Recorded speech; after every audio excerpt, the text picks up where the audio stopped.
The diplomatic deal on Iran's nuclear program has sparked a drop in crude oil prices, with the global oil benchmark, Brent crude, falling as much as 2% to $108.05 a barrel after Iran agreed to scale back its atomic program in return for a temporary easing of Western sanctions. It's not a free it's not a free passport to, continue business as usual for Iran, but it does help the oil market, because otherwise, going into next year, we still have massive outages, right? Libya's off the market by 1.4 million barrels per day.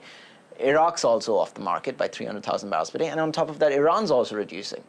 Key restrictions on Iran's oil sales remain in place, which will only be lifted if Tehran and world powers reach a final settlement agreement over the next 6 months. But for now, going back to pre-sanction levels of exports of some 2.5 million barrels per day is not an option. The tough sanctions leveled against Iran in the past 2 years cut the country's exports by more than half, a key factor in keeping the price of Brent crude above $100 a barrel. The head of the International Atomic Energy Agency says it will be difficult for Iran to rejuvenate its oil output to previous levels, even if all export restrictions are lifted.